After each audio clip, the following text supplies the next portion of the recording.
ہو جائے جتنا نبی کی ذات کے ساتھ پیار ہے۔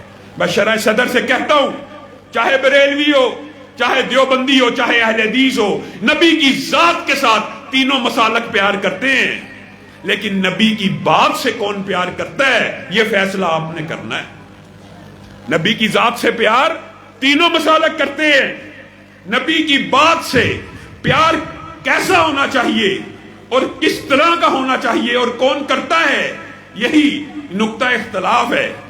پہلے نبی کریم صلی اللہ علیہ وسلم کے باطنی مقام و مرتبے کے صرف 2 واقعات یاد کر لیں، پھر بات کو آگے بڑھائیں گے کہ نبی صرف ظاہر میں اعلیٰ نہیں ہے، نبی باطن میں بھی اعلیٰ ہیں۔ معراج کی رات کا واقعہ سب نے سنا ہے، سبحان الذی اسری بعبدہ لیلا من المسجد الحرام الی المسجد الاقصی۔ نبی کریم کو جبریل امین مسجد حرام سے کہاں لے کے گئے؟ مسجد اقصی۔ وہاں پہ نبی کریم نے کیا دیکھا؟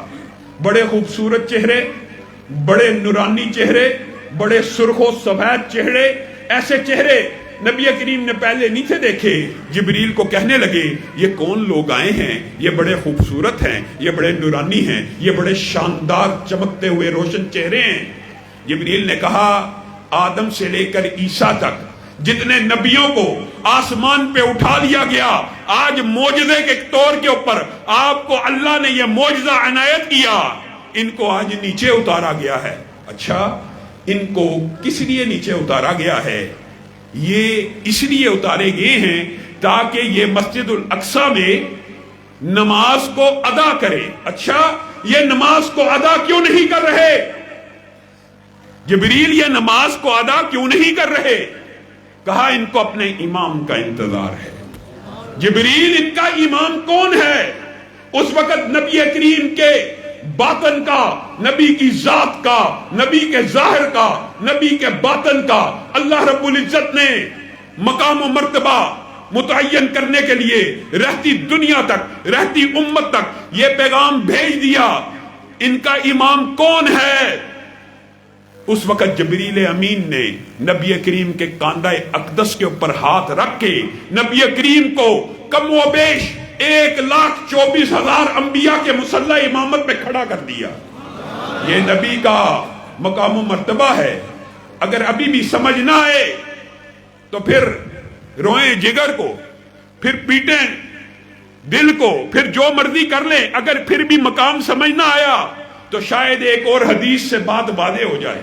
نبی کریم ابھی چھوٹے تھے، 2 فرشتے آسمان سے اترے، ایک نے کہا ہوا کیا یہ وہی ہے؟ دوسرے نے کہا نعم ہوا ہاں یہ وہی ہے جس کے آسمان پہ بڑے تذکرے ہیں، جس کے آسمان پہ بڑے چرچے ہیں، جس کا بڑا بلند مقام و مرتبہ ہے۔ اچھا، عالم تحیل میں اس کو تولا جائے، 1 کے ساتھ تولا گیا، 10 کے ساتھ تولا گیا، 100 کے ساتھ تولا گیا، 1000 کے ساتھ تولا گیا، لاکھ کے ساتھ تولا گیا، کروڑ کے ساتھ تولا گیا۔ جب میرے نبی کو 1 کروڑ انسانوں کے ساتھ تولا گیا، میرے نبی کا پلڑا بھاری ہو گیا۔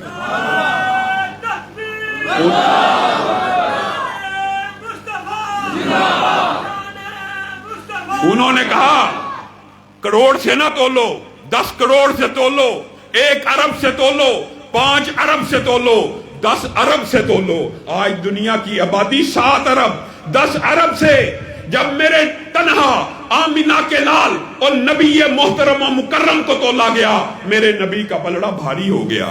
انہوں نے کہا ایسے نہیں تل سکتا، اس کا مقام و مرتبہ، اس کا شان، اس کی قدر و منزلت، یہ وجہ اختلاف ہے۔ میرے بھائیوں، ان 2 واقعات کو یاد کر لو۔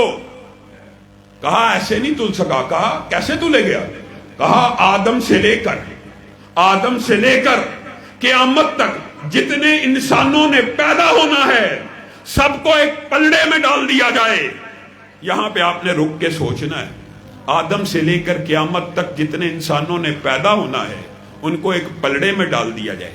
سارے نبی ایک پلڑے میں، ہر نبی کے امتی ایک پلڑے میں، ہر امت کے شہید ایک پلڑے میں، ہر امت کے صدیق ایک پلڑے میں، ہر امت کے ولی ایک پلڑے میں، تنہا آمینہ کے لال دوسرے پلڑے میں، اور جب میرے نبی کو پوری انسانیت سے تولا گیا میرے نبی کا پلڑا بھاری ہو گیا۔ ذات تو بڑی اعلیٰ ہے، مقام تو بڑا اعلیٰ ہے، ذات تو بڑی اعلیٰ ہے، مقام تو بڑا اعلیٰ ہے، لیکن بات میرے مولوی کی اعلیٰ ہے، بات میرے فقیہ کی اعلیٰ ہے، بات میرے مفتی کی اعلیٰ ہے، بات میرے امام کی اعلیٰ ہے۔ یہ وہ نقطہ اختلاف ہے جو آج اگر طے ہو جائے، جس کی ذات اعلیٰ اسی کی بات اعلیٰ، اللہ کی قسم امت میں سے اختلاف ختم ہو جائے۔ اور ہم نے اس اختلاف کو ختم کرنا ہے، نبی کی بات کو معاشرے سے بھی منوانا ہے، دوستوں سے بھی منوانا ہے، دیگر مسالک کے ساتھیوں سے بھی منوانا ہے کہ جس کی ذات اعلیٰ اسی کی بات اعلیٰ، جس کی ذات اعلیٰ اسی کی۔ اور ہم نے نبی کریم صلی اللہ علیہ وسلم کی بات کو کچھ نہیں سمجھا۔ صحابہ نبی کی بات کے ساتھ کس قسم کی محبت کیا کرتے تھے، اور نبی کی بات کا مقام و مرتبہ صحابہ کی نظر میں کیا تھا۔ آج ہمارا طرز عمل کیا ہے؟ نبی کی حدیث آپ کے سامنے پیش کر دی جائے، پھر بھی چوں چرا، ہاں حدیث تو ٹھیک ہے، حدیث تو ٹھیک ہے، اس کے بعد بھی کوئی گنجائش بنتی ہے بحث کی؟ حدیث تو ٹھیک ہے مگر، یہ جو مگر ہے، یہ جو اگر اور مگر ہے، صحیح حدیث ہے، حدیث تو ٹھیک ہے، لیکن یہ وہ ہمارے مولوی صاحب نے یہ کہہ دیا وہ کہہ دیا۔ شرم آنی چاہیے۔ کائنات میں نبی محترم کے بعد، انبیاء کے بعد حضرت ابو بکر سے افضل کوئی نہیں ہے، ان کے بعد حضرت عمر سے افضل کوئی نہیں ہے۔ اور یہ اگر صرف انہی کے واقعات بیان کرتے جائیں تو وقت محدود ہے۔ میں امت کے ایک بہت بڑے فقیہ اور عالم کی بات آپ کے سامنے رکھنا چاہتا ہوں کہ نبی کی بات کے سامنے خلیفہ راشد ہیں، حضرت عمر ہیں، مسند خلافت میں موجود ہیں، ان کے پاس سند نبوی موجود ہے، کیا کہ سنت خلفائے راشدین کی بھی پیروی ہونی چاہیے، یہ سند بھی موجود ہے۔ ایک آرڈیننس جاری کرتے ہیں۔ آرڈیننس کیا جاری کیا؟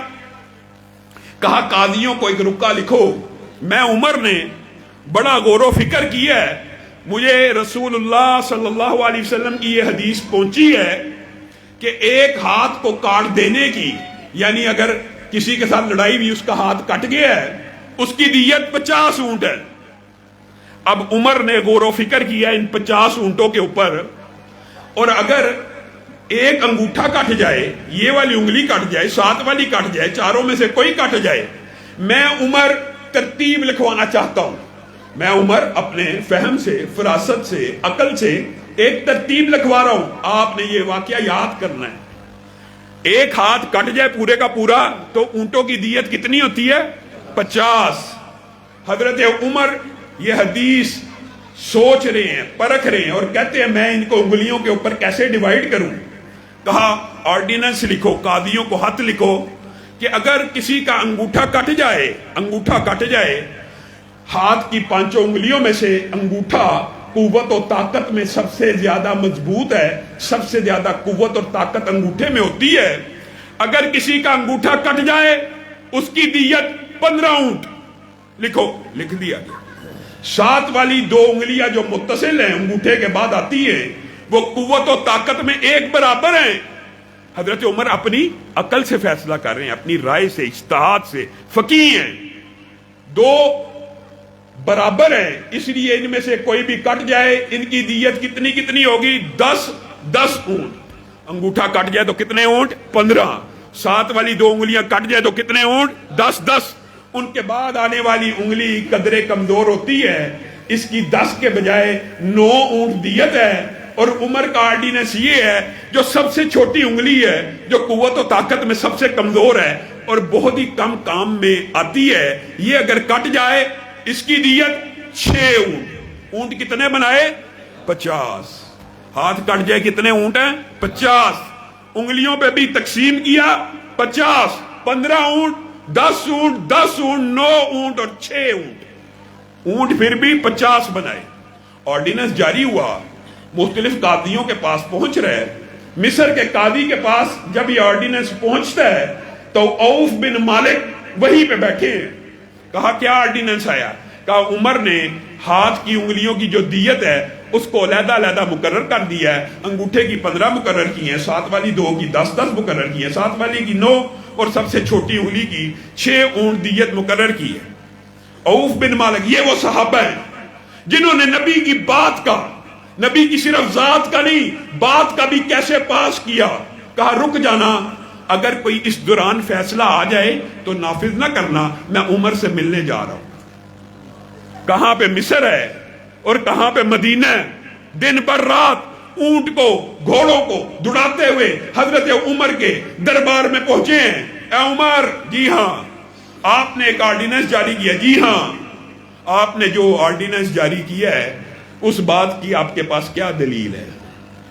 آپ اتنی دور سے آئے ہیں مصر سے، نہ کوئی حال پوچھا، نہ احوال پوچھا، نہ کھانا نہ پینا، نہ الیک نہ سلیک، سیدھا آپ میرے سے آ کے یہ بات کرنا شروع ہو گیا۔ جی ہاں آپ جو مجھ سے اتنی دور سے جھگڑنے کے لیے آگے ہیں، میں نے اپنی عقل کو لڑایا ہے، میں نے اپنے فہم کو لڑایا ہے، میں نے اجتہاد کیا ہے، میں نے رسول اللہ کی حدیث سنی تھی 50 اونٹوں کی، میں نے ان کو تقسیم کر دیا ہے۔ آپ کو میری اس بات کے اوپر کیا اعتراض ہے؟ آپ کے پاس کیا دلیل ہے؟ میرے بھائیوں، یہ وہ منہج ہے، یہ وہ عقیدہ ہے، یہ جو ہے یہ نقطہ اختلاف ہے۔ یہاں پہ یہ نہیں دیکھا جاتا کہ سٹیٹس کس کا ہے۔ کسی درباری نے کہا اوف تو کون ہوتا ہے حضرت عمر سے پوچھنے والا؟ تو کون ہوتا ہے حضرت عمر سے دلیل مانگنے والا؟ تجھے نہیں پتا وہ فقیہ ہے، خلیفہ راشد ہے؟ کسی نے ٹوکا، کسی نے روکا؟ اختلاف کا ہو جانا بڑی بات نہیں ہے۔ اختلاف ہو جانے کے بعد کس کا قول فیصل ہوگا، کس کی بات کو حتمی اتھارٹی دی جائے گی اور کس کی بات کو نافذ کیا جائے گا، یہ بات اہم ہے۔ حضرت عمر نے کہا اوف تو جو میرے سے آ کے جھگڑا کرنا شروع ہو گیا، تیرے پاس کوئی دلیل ہے؟ کہا ہاں میرے پاس ایک دلیل ہے، میں اسی مدینہ میں موجود تھا اور میں نے رسول اللہ صلی اللہ علیہ وسلم سے سنا تھا الا ان الاصابع فی دیت سوا، الا ان الاصابع فی دیت سوا، اگرچہ انگلیاں قوت و طاقت میں برابر نہیں ہیں لیکن دیت میں ساری کی ساری انگلیاں برابر ہیں۔ حضرت عمر نے کہا کاتب کو بلایا جائے، یہ آپ کا اور میرا عقیدہ اور منہج ہے۔ کاتب کو بلایا جائے، عوف بن مالک بھی ٹھٹک گئے۔ کہا عمر نے جو آرڈیننس لکھا تھا اس کو لکھو۔ شاید اس وقت عوف بن مالک کے دل میں خیال آیا ہو کہ عمر پھر اپنا ہی آرڈیننس لکھوا رہے ہیں۔ نہیں، اللہ کی قسم یہ صحابہ کا طرز عمل نہیں تھا۔ یہ طرز عمل اپنا لوگے امت میں سے اختلاف ختم ہو جائے گا۔ میرا آرڈیننس لکھو پورے کا پورا، جو میں نے لکھوایا تھا دوبارہ لکھو۔ لکھ دیا کاتب نے۔ اب نیچے لکھو کہ ہمیں عوف بن مالک کی سند سے نبی کریم کی یہ حدیث ملی ہے کہ انگلیاں قوت و طاقت میں اگرچہ برابر نہیں ہیں لیکن دیت میں برابر ہیں۔ کاتب نے لکھ دیا۔ کہا اب نیچے لکھو عمر کا فیصلہ۔ کیا لکھیں؟ عمر کا فیصلہ لکھو۔ اوپر عمر کا فتویٰ ہے، نیچے رسول اللہ کی حدیث ہے۔ اب عمر کا فیصلہ یہ ہے عمر کے فتوے کو مسترد کر دیا جائے، رسول اللہ کی حدیث کو نافذ کر دیا جائے۔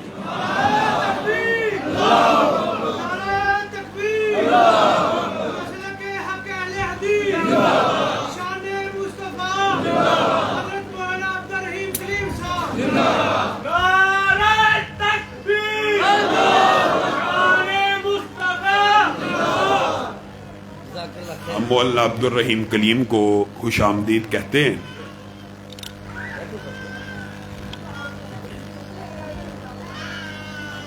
صحابہ کا آپس میں اختلاف ہو جانا یہ کوئی بڑی بات نہیں، لیکن اختلاف ہو جانے کے بعد جب صحابہ کے سامنے رسول اللہ کی حدیث آتی تھی تو کیا معاشرے میں دو گروہ بن جاتے تھے؟ ایمانداری سے بتائیے۔ ایک کہتا تھا یار اس صحابی کی بھی مان لو، اس کی بھی مان لو۔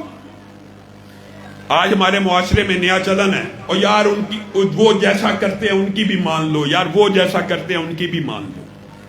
صحابہ نے ایسا نہیں کیا۔ صحابہ نے یہ نہیں کہا آدھے عوف بن مالک کی مان لیتے ہیں آدھے عمر کی مان لیتے ہیں لڑائی جھگڑا ختم. لڑائی جھگڑا ایسے ختم نہیں ہو سکتا. لڑائی جھگڑا تب ختم ہوگا جب ہر بات کے اندر یا رسول اللہ کی بات کو قول فیصل مان لیا جائے گا یا اللہ کے کتاب کو اور کلام کو قول فیصل مان لیا جائے گا. لڑائی جھگڑا ختم ہو جائے گا, امت سے اختلاف ختم ہو جائے گا. حضرت معاذ بن جبل اور حضرت عمر بن العاص کا بھی آپس میں اختلاف ہو گیا تھا. حضرت عمر بن العاص آپ کو پتہ ہے نا کتنے جلیل القدر صحابی ہیں, اور بعض بدبخت ان کے بارے میں بھی ہردہ سرائی کرتے ہیں رافضی سوچ و فکر والے. عمر بن العاص ایسے عظیم صحابی ہیں, ان کو یہ اعزاز حاصل ہے کہ ایک مرتبہ رسول اللہ صلی اللہ علیہ وسلم کے سامنے ایک مقدمہ آیا تو رسول اللہ صلی اللہ علیہ وسلم نے عمر بن العاص کو کہا آپ اس کا فیصلہ کیجئے. عمر کہنے لگے کہ آپ کے ہوتے ہوئے فیصلہ میں کروں, میری کیا جسارت ہے. کہا حق تو میرا ہے لیکن تجھے عطا کرتا ہوں, میں دیکھتا ہوں تو کیسا فیصلہ کرتا ہے. عمر بن العاص نے جب فیصلہ کیا تو رسول اللہ صلی اللہ علیہ وسلم مسکرانا شروع ہو گئے اور کہا عمر تو نے درست فیصلہ کیا, میں تیرے فیصلے سے راضی ہو گیا. یہ وہ عمر بن العاص ہے. یہ ایک علاقے کے گورنر بنے, وہاں طاعون پھیل گیا, طاعون نامی بیماری پھیل گئی. انہوں نے آرڈیننس جاری کیا اب طاعون پھیل چکا ہے, اب آپ وادیوں کا رخ کرو, نہروں کا رخ کرو اور دور دراز نکل جاؤ, دور دراز شہر سے چلے جاؤ. کوئی نہروں کے پاس چلا جائے, کوئی باغوں کے پاس چلا جائے, کوئی وادیوں میں چلا جائے. اب یہ آرڈیننس جاری ہو چکا ہے. سامنے سے اسی صوبے میں معاذ بن جبل آ رہے ہیں, لوگوں کو دیکھا ہے کہ وہ اونٹوں کے اوپر سامان لاتے ہوئے, کوئی ادھر جا رہا ہے کوئی. کہا عمر بن العاص نے آرڈیننس جاری کیا ہے کہ اگر طاعون آ گیا ہے تو اب تم وادیوں میں نہروں میں دور دراز چلے جاؤ. معاذ بن جبل نے کہا ٹھہرو میں اس سے بات کرنا چاہتا ہوں. عمر بن العاص کے پاس چلے گئے. کہا یہ جو تو نے آرڈیننس جاری کیا ہے تیرے پاس اس کی کیا دلیل ہے. عمر بن العاص نے کہا میں نے تو اپنی عقل سے فہم و فراست سے یہ بات کہی ہے, آپ جو میرے پہ اعتراض کر رہے ہیں آپ کے پاس کیا دلیل ہے. معاذ بن جبل نے کہا میں نے رسول اللہ صلی اللہ علیہ وسلم سے سنا تھا کہ جس علاقے میں طاعون پھیل جائے وہاں کے لوگ اسی علاقے میں رہیں اور باہر سے لوگ وہاں نہ آئیں, وہاں کے لوگ اسی علاقے میں رہیں. یہ بات بھی سمجھ لیجئے بات ضمنی طور پہ آئی ہے. یہاں سے یہ بات ثابت ہوتی ہے کہ وہیں پہ رہنے سے بھی جس کو موت نہیں آنی نہیں آئے گی. اور رسول اللہ ساری دنیا کو مارنا نہیں چاہتے, لیکن جو کمزور عقیدے کے لوگ ہیں جن کا یہ عقیدہ ہے کہ یہاں سے نکلنے سے یا باہر سے آ جانے سے بیماریاں متعدی ہوتی ہیں, ان کے لیے حفاظتی انتظام ہو جائے گا. طاعون والے طاعون والوں میں رہ کے بھی زندہ بچ جائیں گے, وہ وہاں سے نہ نکلیں, ہاں باہر کے لوگ نہ آئیں. کیا عمر بن العاص اڑ گئے کہ نہیں یہ جو بات ہے میں نے بھی, یا صحابہ کے دو گروہ گے, آدھے عمر کی مان لیتے ہیں آدھے معاذ بن جبل کی مان لیتے ہیں. عمر نے اسی وقت آرڈیننس جاری کیا کہ میں نے جو آرڈیننس جاری کیا تھا اس کو منسوخ سمجھا جائے, میرے پاس رسول اللہ کی حدیث پہنچ گئی ہے, اس حدیث کو جاری کر دیا جائے. اب مجھے ایک بات بتلائیے کہ صحابہ کا حدیث کے اوپر کیسا اعتماد اور کیسا یقین ہے. آپ کا اور میرا ہے, ہم حدیث پڑھ بھی لیں گے, آپ کسی اپنے دوست کو دکھا بھی دیں گے نا کہ نبی کریم صلی اللہ علیہ وسلم رکوع میں جاتے ہوئے رفع دین کرتے تھے, رکوع سے سر اٹھاتے ہوئے رفع دین کرتے تھے. صحیح حدیث ہے, سند بھی صحیح ہے, صحیح ہے. مگر یہ جو مگر ہے یہ کیا ہے, یہاں سے اختلاف شروع ہوتا ہے اور یہ نقطہ اختلاف ہے. جہاں پہ حدیث رسول آ جائے وہاں پہ اپنے سر کو جھکا دیجئے. اگر امت یہ عقیدہ بنا لے جو صحابہ کا عقیدہ تھا تو امت کے اندر سے ہر قسم کا اختلاف ختم ہو جائے. انطلقوا حتی تأتوا روضۃ خاخ, صحابہ کا نبی کی حدیث کے بارے میں کیا عقیدہ تھا. حضرت علی کو, زبیر کو, مقداد کو نبی کریم صلی اللہ علیہ وسلم نے کہا انطلقوا حتی تأتوا روضۃ خاخ, یہاں سے چلو یہاں تک کہ خاخ نامی وادی میں جب تم پہنچو گے تو وہاں پہ ایک عورت ہوگی معہا کتاب, اور اس کے پاس ایک لیٹر ہوگا, خط ہوگا, تم نے اس سے لے آنا ہے. علی بھی پہنچے, دیگر دو صحابہ بھی پہنچے. عورت کی تلاشی لینا شروع کی. لمبا چوڑا واقعہ مختصر کر کے آپ کے سامنے جو نقطے کی بات ہے وہ رکھنی ہے. جب وہ روضہ خاک میں پہنچے اسی وقت ان کو عورت بھی نظر آ گئی. رسول اللہ نے یہی کہا تھا کہ روضہ خاک میں عورت ہوگی، اونٹ ہوگا، وہاں پہ اس کے عورت کے پاس کیا ہوگا؟ خط ہوگا. اب انہوں نے عورت کی تلاشی لی، اونٹ کی تلاشی لی، سارے کے سارے سامان کی تلاشی لی، خط نہ ملا. خط نے نہیں تھا ملنا، نہ ملا. عورت کہنے لگی تمہیں کسی نے غلط اطلاع دی ہے، تمہیں کسی نے معاذ اللہ غلط اطلاع دی ہے، خط میرے پاس نہیں ہے. آپ کے اور میرے جیسے محقق ہوتے تو کہتے معاذ اللہ کہ غلطی لگ گئی ہے. علی کا عقیدہ کیا ہے؟ کہا ہمیں خبر کسی بادشاہ نے نہیں دی، کسی سردار نے نہیں دی، ہمیں خبر اس نے دی ہے جس کو اللہ براہ راست بتلاتا ہے. خط تیرے پاس ہے، خط تیرے پاس ہے. اگرچہ تحقیق تو کہتی ہے، یہ جو تحقیق کرنے والے مفکر، یہ میری عقل میں حدیث نہیں آتی، تیری عقل بڑی ہے کہ حدیث بڑی ہے. تحقیق تو کہتی ہے، تفتیش تو کہتی ہے، تلاشی تو کہتی ہے خط تیرے پاس نہیں، لیکن میرا ایمان کہتا ہے خط تیرے پاس ہے. ہاتھ نکال دے ورنہ تجھے برہنہ کر دیا جائے گا، ننگا کر دیا جائے گا اور تجھ سے ہاتھ نکلوا لیا جائے گا. عورت کو پتا چل گیا یہ کسی عام بادشاہ کے نمائندے نہیں ہیں، یہ ایک رسول اور نبی کے نمائندے ہیں. اس نے اپنے بالوں میں سے ایک پرچی کو نکالا اور محدثین نے یہاں پہ جو باتیں لکھی ہیں آپ پڑھ لیں حیران رہ جائیں. عورت کو برہنہ بھی کر دیا جاتا تو خط نے نہیں تھا ملنا. عورت کو برہنہ بھی کر دیا جاتا، خط اتنی ہوشیاری سے بالوں میں چھپایا گیا تھا، نہیں تھا ملنا. لیکن وہ صحابہ کا ایمان حدیث کے اوپر دیکھ کر ہل گئی اور بالوں میں سے وہ پرچی نکال لی. اور جو اس کی تفصیل پڑھنا چاہتا ہے ایک لمبا چوڑا واقعہ ہے. یہ صحابہ کا حدیث کے اوپر اعتماد اور یقین ہے. صرف اتنا ہے، نبی کریم صلی اللہ علیہ وسلم کے ایک صحابی ہیں، آپ نے نام سنا ہوا ہے، ابو ذر غفاری. غفاری بھی لوگ کہتے ہیں ابو ذر غفاری. آخری وقت آ چکا ہے، آخری وقت ہے، بالکل آخری لمحات ہیں، نزا کا عالم ہے. بی بی پاس بیٹھی ہے اور رو رہی ہے. اے بی بی آپ کیوں روتی ہیں؟ کہا آپ اللہ کے رسول کے ساتھی ہیں، آپ اللہ کے رسول کے صحابی ہیں، آپ دنیا سے جا رہے ہیں، آپ کو غسل کون دے گا، آپ کو کفن کون دے گا؟ میں اس سوچ میں اس پریشانی میں مبتلا ہوں. میں خود بڑھیا عورت ہوں، میں تو آپ کو غسل نہیں دے سکتی. آپ کا جنازہ کون پڑھائے گا؟ آپ کو دفن کیسے کیا جائے گا؟ ایک رسول اور پیغمبر کے صحابی کے ساتھ یہ کیا ہوگا؟ حضرت ابو ذر غفاری جن کو نزا لگ چکی ہوئی ہے، اچانک اپنی بیوی کے اس طرح کے الفاظ سنتے ہیں تو سیدھے ہو کے بیٹھ جاتے ہیں اور کہتے ہیں ابشری ولا تبکی. میری بیوی میری بات سن لے، میں تجھے ایک خوشخبری سنانا چاہتا ہوں. تو نے رونا نہیں ہے، تو نے رونا نہیں ہے.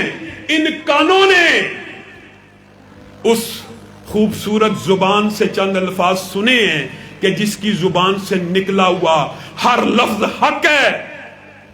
اس نے، میرے ساتھی نے، یعنی حضرت محمد رسول اللہ صلی اللہ علیہ وسلم نے ایک مرتبہ ایک مجلس میں کہا تھا تم جتنے بیٹھے ہو تم میں سے ایک آدمی جنگل میں مرے گا، فلات الارض میں مرے گا، اور اللہ رب العزت جب وہ مرے گا اس کے جنازے کے لیے ایک جماعت کو وہاں پہ بھیجے گا جو اس کے کفن اور دفن کا انتظام کرے گی. میں ان 9 بندوں کو یاد کر رہا ہوں.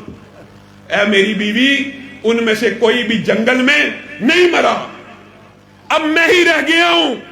اور میرے ساتھی کی یہ بشارت اور خوشخبری ہے کہ جب میں مروں گا قافلہ آئے گا، قافلہ آئے گا، مجھے دفن کرے گا، مجھے کفن پہنائے گا. تو نے ایک کام کرنا ہے، جس وقت میری روح نکل جائے تو نے کوئی ٹینشن نہیں لینی، تو نے میری میت کو اس دروازے کے باہر رکھنا ہے. اللہ رب العزت ایک قافلے کو بھیجے گا، کیونکہ میرے دوست نے مجھے یہ خبر دی ہے. اور کیا ہوا؟ ابھی وہ فوت ہوتے ہیں یہ الفاظ کہہ کے دنیا سے چلے گئے، روح نکل گئی، ابھی فوت ہوئے ہیں، دروازے پہ دستک ہوئی، بیوی نے کہا کون ہے؟ کہا عبداللہ ابن مسعود ہوں، بصرہ سے آ رہا ہوں، آج بڑا دل کیا میرے ساتھ مسلمانوں کی ایک جماعت ہے، ابو ذر غفاری کی عیادت کر لوں۔ کہا آپ کا دوست تو دنیا سے چلا گیا ہے اور مجھے یہ کہہ کے گیا ہے کہ اللہ ایک جماعت کو بھیجے گا، ایک قافلہ آئے گا جو تیری تدفین کرے گا۔ میرے بھائیو یہ وہ عقیدہ ہے، حدیث سنی ہے اعتماد ہے، حدیث سنی ہے یقین ہے، اور جس کو یقین نہیں آتا وہ عثمان بن طلحہ کے واقعے کے اوپر آج بھی غور کر لے۔ یہ کتنا لمبا چوڑا واقعہ مختصر کر کے آپ کے سامنے رکھتا ہوں۔ عثمان بن طلحہ رسول اللہ صلی اللہ علیہ وسلم نے فتح مکہ کے موقع کے اوپر ان سے جب خانہ کعبہ کی چابیاں لی، یہ ایک لمبا چوڑا واقعہ ہے، پہلے ان کے گھر بھیجا تو وہ گھر میں ابھی والدہ نے اسلام کو قبول نہیں تھا کیا ہوا، حضرت عمر کو پیچھے بھیجا، پہلے بلال کو بھیجا پھر حضرت عمر کو بھیجا۔ حضرت عمر کی جلالی آواز سن کے ماں نے کہا دے دو چابیاں لے آئے۔ رسول اللہ صلی اللہ علیہ وسلم نے خانہ کعبہ کے اندر جو عبادت کرنی تھی وہ کی اور باہر نکلے۔ عثمان کہاں ہے؟ عثمان کو نہ پایا، صحابہ سے پوچھا عثمان کہاں چلا گیا؟ کہا وہ روتا ہوا آنسو بہاتا ہوا یہاں سے چلا گیا۔ کہا اس کو بلا کے لاؤ۔ عثمان ہمیں چابیاں دے کے رو رہے ہو؟ نہیں اللہ کے رسول ایسی بات نہیں، اسلام کو قبول کر لیا۔ ہاں روتا اس بات پہ ہوں کہ ایک دن تھا، یہی مکہ تھا، یہی خانہ کعبہ تھا، آپ میرے پاس آئے تھے اور آپ نے کہا تھا عثمان یہ چابیاں مجھے دے دے، میں 2 رکعت خانہ کعبہ کے اندر ادا کرنا چاہتا ہوں۔ اس وقت آپ نے مجھے ایک جملہ کہا تھا، وہ جملہ یاد کر کر کے روتا ہوں۔ اور یہ ہے وہ حدیث کے اوپر ایمان کہ کاش اس وقت آپ کی حدیث اور آپ کی بات کا ادراک ہوتا۔ آپ نے اس وقت مجھے کہا تھا عثمان ایک دن آئے گا یہ چابیاں میں محمد صلی اللہ علیہ وسلم کے ہاتھ میں ہوں گی اور جس کو دینا چاہوں گا عطا کروں گا۔ میں اس واقعے کو یاد کر کر کے رو رہا ہوں کہ کاش اس وقت آپ کی حدیث آپ کی بات کو مان لیا ہوتا۔ رسول اللہ صلی اللہ علیہ وسلم نے کہا عثمان رو مت، غم مت کر، چابیاں پہلے تجھے دی تھی کافروں نے، تجھ سے چھین لی گئی، آج میں محمد صلی اللہ علیہ وسلم دیتا ہوں۔ خذوہا خالدتن تالدتن لا یجزئھا الا کافر۔ عثمان آج یہ چابیاں میں محمد تجھے دیتا ہوں اور اس وقت تک یہ چابیاں تیرے پاس رہیں گی جب تک ایک کافر حکمران نہیں آئے گا اور تجھ سے چابیاں نہیں چھین لے گا۔ آج 1400 برس بیت گئے، سینکڑوں حکومتیں بدل گئی، سینکڑوں خلافتیں بدل گئی، سینکڑوں والی مکہ تبدیل ہو گئے، کسی ایک کو یہ جرأت نہ ہوئی کہ عثمان بن طلحہ کے خاندان سے چابی واپس لے جائے۔ خذوہا خالدتن تالدتن۔ عثمان اب یہ چابیاں ہمیشہ تیرے پاس رہیں گی۔ بڑے بڑے ظالم آئے، اللہ کی قسم اس لیے چابیاں نہیں لی کہ رسول اللہ نے کہا تھا جو چابیاں لے گا وہ کافر ہوگا، جو تجھ سے چابیاں لے گا وہ کافر ہوگا۔ یہ نشانی بتائی کہ مکہ کی چابیاں اس وقت تک تیرے پاس رہیں گی جب تک مکہ میں ایک کافر حکمران آ کے یہ تیرے خاندان سے لے نہ لے گا۔ اب بتائیے حجیت حدیث کی اس سے بڑی کیا دلیل ہو سکتی ہے؟ ہر فقہ کے، ہر مسلک کے مختلف مکاتب فکر کے والی مکہ ہے، کسی کو جرأت ہوئی عثمان بن طلحہ کے خاندان سے چابیاں لینے کی؟ یہ رسول اللہ کی بات ہے، یہ رسول اللہ کی بات ہے جس کو میں نے اور آپ نے کچھ نہیں سمجھا۔ رسول اللہ کی ذات سب قربان اپنی جان کرنے کو تیار ہیں، اہل حدیث بھی، دیوبندی بھی، بریلوی بھی۔ رسول اللہ کی بات آئے وہ نہیں ماننی۔ ذات کو تو یار مکہ کے مشرکین بھی کہتے تھے الصادق آ رہے ہیں، الامین آ رہے ہیں۔ بات تو ذات کی صرف نہیں ہے، ذات کو ماننا بھی باعث اجر و ثواب ہے، لیکن حقیقت یہ ہے کہ بات کو بھی مانا جائے۔ رسول اللہ صلی اللہ علیہ وسلم کی بات کی اہمیت اگر ہمیں سمجھ آ جائے تو ہمارا سارے کا سارا قبلہ درست ہو جائے۔ رسول اللہ صلی اللہ علیہ وسلم ایک مرتبہ گھر آئے تو ماں عائشہ نے بتایا ابھی آپ کے 3 صحابی آئے تھے، انہوں نے ایک نے آپ نے یہ حدیث سنی ہے جو نقطہ وہ بیان کرنا چاہتا ہوں۔ ایک نے آپ کی عبادت کے بارے میں پوچھا، ایک نے روزوں کے بارے میں، ایک نے آپ کی بیویوں کے بارے میں، پھر ہر ایک نے قسم کھائی۔ ایک صحابی نے یہ کہا وہ تو اللہ کے رسول ہیں، ان کے تو اگلے پچھلے گناہ معاف ہیں، میں آج کے بعد ہمیشہ روزے سے رہوں گا۔ دوسرے نے کہا میں آج کے بعد ہمیشہ رات کو قیام کروں گا، رسول کے تو اگلے پچھلے معاف ہیں، آپ اتنا قیام کرتے ہیں لیکن میں پوری رات کا قیام کروں گا۔ تیسرے نے کہا میں آج کے بعد شادی نہیں کروں گا۔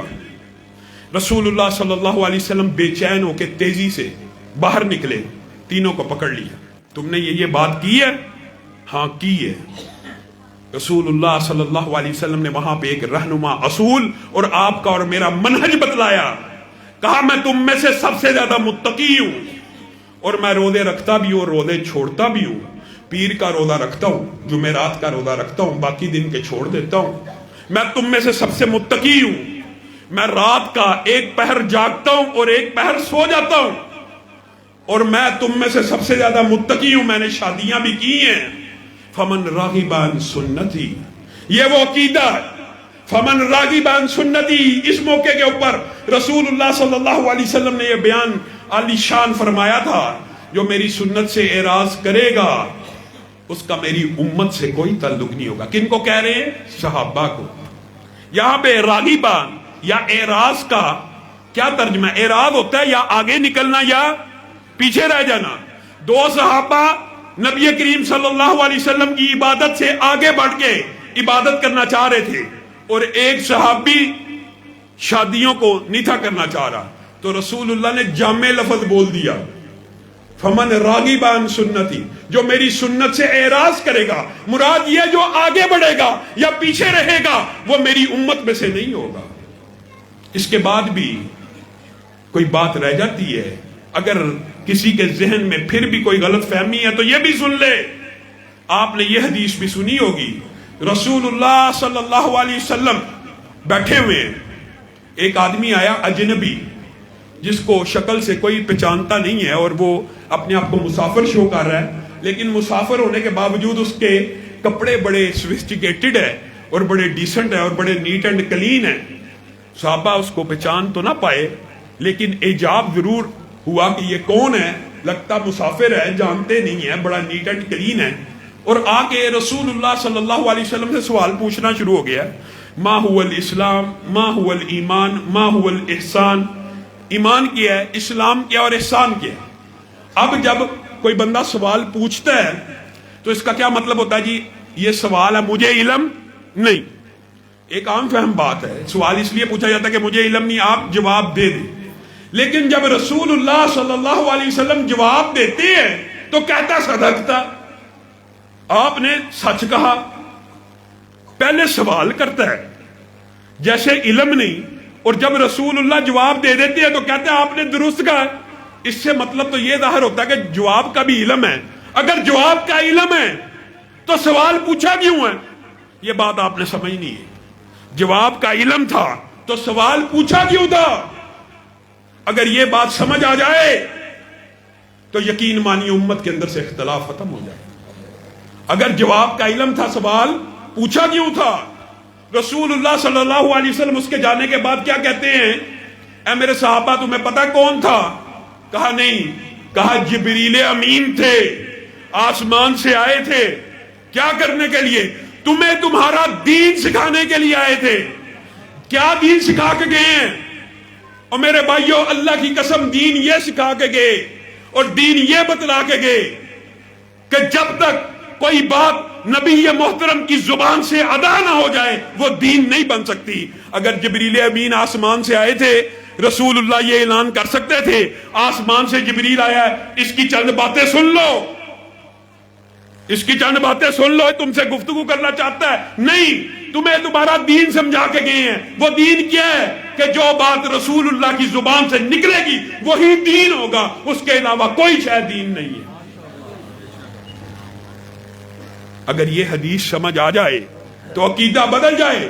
ایک صحابی نے رسول اللہ حج کی فضائل بیان کر رہے ہیں حج کے، سوال کا پیدا ہونا چنبے کی بات نہیں۔ ایک صحابی کھڑا ہو گیا اور کہنے لگا افی کلی عام، اے اللہ کے رسول کیا ہر سال حج فرض ہے؟ رسول اللہ ایک دم خاموش ہو گئے. پھر اس نے سوال کیا, رسول اللہ پھر خاموش ہو گئے. 3 مرتبہ سوال کیا, رسول اللہ دیگر کاموں میں مصروف ہو گئے. اور جب کچھ وقفہ, کچھ عرصہ گزر گیا تو رسول اللہ صلی اللہ علیہ وسلم نے کہا کہاں ہے وہ سوال کرنے والا. سوال کرنے والے کو بلا لیا گیا. رسول اللہ صلی اللہ علیہ وسلم نے کہا تو مجھ سے بار بار سوال پوچھ رہا تھا, کیا حج ہر سال امت کے اوپر فرض ہے؟ میں حج کے فضائل بیان کر رہا تھا, تیرے ذہن میں سوال آ گیا. لو قلت نعم, اور اگر اس وقت میری زبان سے صرف 3 حرف نعم, نون عین اور میم نکل جاتے, نعم کہ جی ہاں, تو اللہ کی قسم امت کے اوپر قیامت تک کے لیے ہر سال فرض ہو جاتا. یہ دین ہے, جو بات نبی کی زبان سے نکلے وہی دین ہے. آج انکار حدیث والوں نے آپ کو مغالطوں میں ڈال دیا, وسوسوں میں ڈال دیا. یہ شیطانی وسوسے اس وقت بھی تھے, اپنی طرف سے نہیں کہہ رہا. عبداللہ بن عمر بن العاص, جن کا بھی عمر بن العاص کا واقعہ سنا ہے, ان کے بیٹے کی بات کر رہا ہوں. عبداللہ بن عمر بن العاص کو بھی قریشیوں نے یہ وسوسہ ڈالا تھا. رسول اللہ بشر, اے عبداللہ رسول اللہ بشر ہیں, یتکلم فی الغضب والرضا, کبھی غصے میں ہوتے ہیں کبھی خوشی میں ہوتے ہیں, تو ہر بات لکھ لیتا ہے. یہ وہ بات سمجھنے کی ضرورت ہے جو آج منکرین حدیث کا سرگنا لوگوں کے دماغ میں بات ڈالتا ہے. ایک زندگی محمد بن عبداللہ ہے معاذ اللہ, اور ایک زندگی محمد رسول اللہ ہے.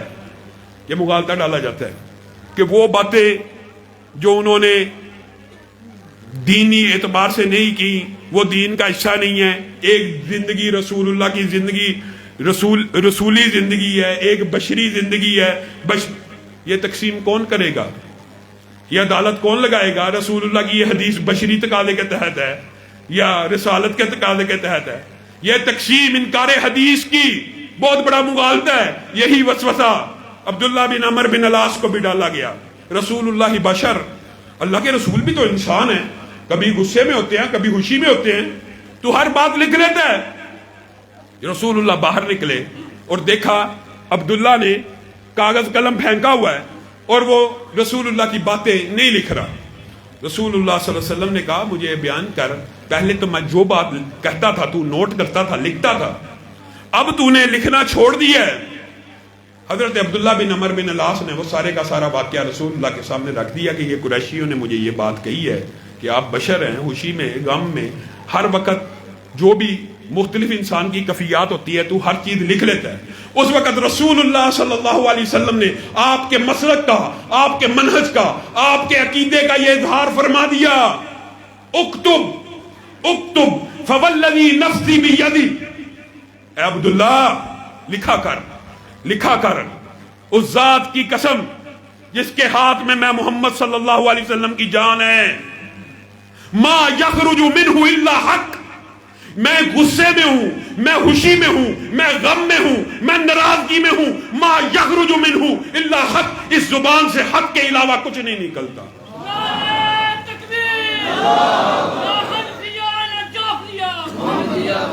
وما ينطق عن الهوى ان هو الا وحی یوحی. عجیب بات ہے, مغالطہ ڈالا ہوا ہے. یہ کس قدر بڑا مغالطہ آپ لوگوں کو ڈال دیا. ایک عام جھٹکی بات کر کے اپنی بات کو ختم کروں گا. تمہارے لیے رسول اللہ کی زندگی بہترین نمونہ ہے. رسول اللہ صلی اللہ علیہ وسلم کی زندگی کے نمونہ ہونے کے بارے میں قرآن پاک کی جو آیت ہے سب کو یاد ہے, لیکن قرآن پاک میں بالواسطہ اور بلا واسطہ اگر ملایا جائے تو کم و بیش علماء نے یہ اندازہ لگایا کہ 700 مقامات ایسے ہیں جہاں پہ اللہ رب العزت کیا چاہتے ہیں, کس کی پیروی ہو؟ رسول اللہ صلی اللہ علیہ وسلم. 700 مقامات ایسے ہیں جہاں بالواسطہ یا بلا واسطہ کیا کہا گیا ہے, جو رسول تمہیں دے اس کو پکڑ لو, جس سے روکے رک جاؤ. اگر تم اللہ سے محبت کرتے ہو رسول اللہ کی پیروی کرو, رسول اللہ کی جو پیروی کرتا ہے وہ اللہ کی اطاعت کرتا ہے. یہ سب آیتیں آپ نے سنی بھی ہے. 700 مقامات ہیں اور اس کا نچوڑ اور خلاصہ کیا ہے؟ رسول اللہ کی صبح, رسول اللہ کی شام میں رسول اللہ کے دن، رسول اللہ کی راتیں، رسول اللہ کی نماز، رسول اللہ کی عبادات، رسول اللہ کے روزے، رسول اللہ کی آئلی زندگی، رسول اللہ کی ازواجی زندگی، سب کے سب تمہارے لیے نمونہ۔ اس بات کے اوپر ایمان ہے، یقین ہے، یہ قرآن پاک کی آیتیں۔ اب منکرین حدیث کی عقل کے اوپر ماتم ہے، ماتم ہے۔ آپ میں سے کوئی بندہ، ایک مثال سمجھانے کے لیے کہہ رہا ہوں، ایک بندہ کسی دردی کے پاس جائے اور اس کو کہے کہ میرا سوٹ سی دو، وہ کہے ٹھیک ہے سی دیتا ہوں، ساتھ اس کو کہے کہ سیمپل کے مطابق سی دینا، ٹھیک ہے میں سی دیتا ہوں، پھر اس کو فون کرے کہ میرے سیمپل کے مطابق سی دینا، پھر فون کرے، کتنی دفعہ کرے؟ 700 مقامات پہ قرآن پاک میں اللہ تعالیٰ یہ کال دے رہا ہے۔ آپ اپنے دردی کو 10 مرتبہ کال کر کے کہہ دیں سیمپل کے مطابق سی دے، 10ویں مرتبہ دردی آپ کو کیا کہے گا؟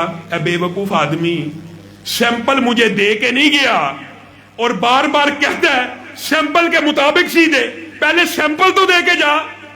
اللہ رب العزت نے وہ سیمپل محفوظ نہیں کیا اور 700 مقامات پہ آپ کو کہہ رہا ہے اس کی پیروی کر لو۔ کتنی عام فہم بات ہے۔ اگر رسول اللہ کی زندگی محفوظ نہیں ہے، اگر سیمپل محفوظ نہیں ہے، تو اللہ تعالیٰ کس کی پیروی کروانا چاہتے ہیں؟ پہلے ہمیں سیمپل تو دیا جائے، پہلے نمونہ تو دیا جائے۔ وہ سیمپل اور نمونہ بھی وہی کی ایک قسم ہے، اور وہی کی صرف 2 قسمیں ہیں، یا رب کا قرآن ہے یا رسول اللہ صلی اللہ علیہ وسلم کا فرمان ہے۔ آخر میں آپ سے ایک وعدہ لے کر میں اپنی بات کو ختم کرنا چاہتا ہوں۔ اللہ کے فضل و کرم سے مرکزی جمعیت اہل حدیث نے، اہل حدیث یوتھ فورس پاکستان نے آئندہ آنے والے 8 مارچ کو جو بے غیرتی اور بے حیائی کا مارچ ملک میں بپا کیا جاتا ہے، اس کے خلاف حیا مارچ کا اور دفاع اسلام مارچ کا اعلان کیا ہے۔ میرے بھائیوں، ہم نے انتظامیہ کو یہ خط لکھ دیے ہیں کہ پچھلے سال جس قسم کے گندے، غلیظ، رقیق، زومانی نعرے لگائے گئے، ایک بدبخت نے اپنے بینر کے اوپر یہاں تک لکھ دیا، معاذ اللہ، ہم وہ الفاظ بھی نہیں کہہ سکتے، میں 9 سال کی تھی، وہ 50 برس کا تھا، اس کا نام آج بھی مسجد میں گونجتا ہے۔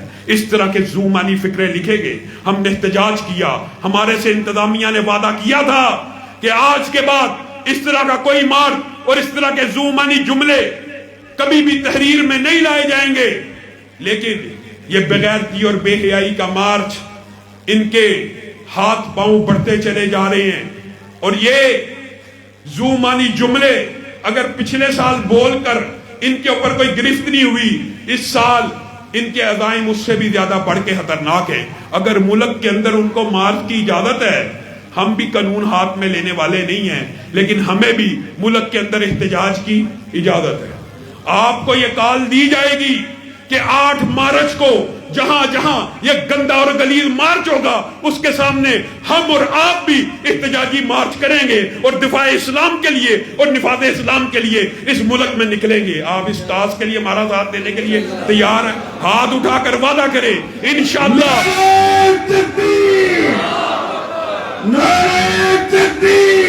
خون دل دے کے نکھاریں گے روح برگ گلاب، ہم نے گلشن کے تحفظ کی قسم کھائی ہے۔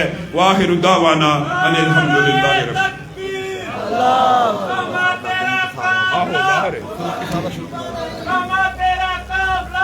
اگر دعوت دوں گا محترم جناب ڈاکٹر شہباز قمر صاحب کو کہ وہ مائک پر آئیں اور تقسیم اسناد کے لیے ڈاکٹر محمد شہباز قمر صاحب۔